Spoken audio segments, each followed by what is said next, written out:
Et maintenant, la parole à Monsieur Chavreau, c'est ça? C'est vous qui intervenez? Non, Madame Riamont.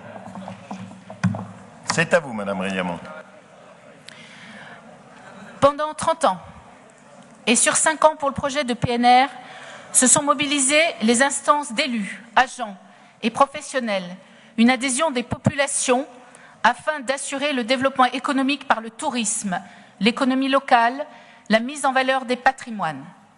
Ignorer unilatéralement le travail, la force et le progrès que représentent humainement et stratégiquement ces engagements casse, brise, condamne une dynamique fédératrice de notre pays, crée une absence d'image, de label indispensable à reconnaître les qualités de ce territoire et nuit à sa reconnaissance par les régions, la France et l'Europe.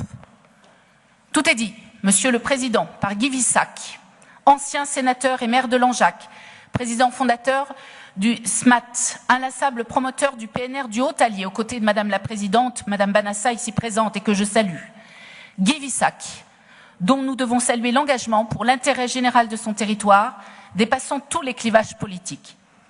Vous nous demandez aujourd'hui de renoncer à cet outil au prétexte qu'il ne ferait pas l'unanimité. Mais de quoi parle-t-on?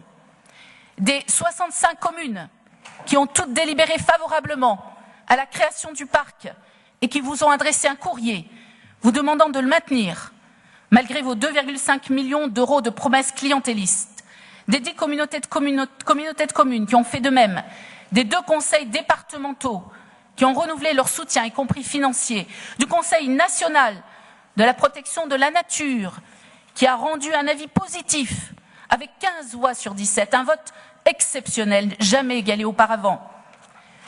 Du Césaire, Madame la Présidente, merci pour votre intervention. Du Césaire Auvergne-Rhône-Alpes, qui ce mardi a voté contre cette abrogation du PNR Haut-Allier par 158 voix contre 10.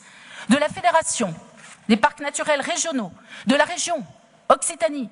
Monsieur le Président, plutôt que prétendre que le peuple a toujours raison, comme vous l'avez fait sur le Brexit, vous devriez d'abord respecter les citoyens, le peuple du Haut-Allier.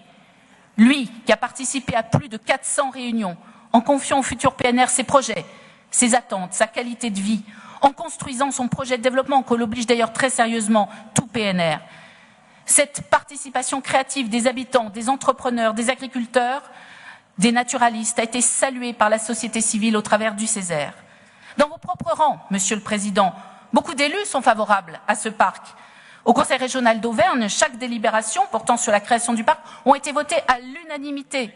Nos collègues, anciens conseillers régionaux d'Auvergne, ont encore en mémoire les interventions de Madame Petit, élue de votre formation politique, Monsieur le Président, rappelant en 2010, en 2012, en 2014, en 2015 l'intérêt de ce parc, allant même jusqu'à se battre pour obtenir une place, et elle l'a obtenue au parc et au SMAT.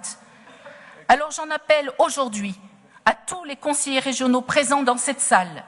J'en appelle aussi à vous, membres de la majorité, de l'UDI, des Républicains, qui dans vos précédents mandats avaient soutenu non sans enthousiasme ce beau projet.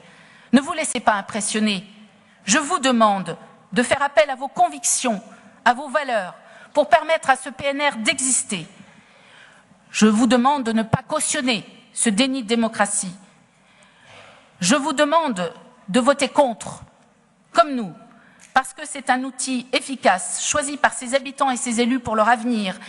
Et les entrepreneurs, les élus, les habitants, leurs enfants, leurs petits-enfants du Haut-Allier vous remercieront. Merci beaucoup.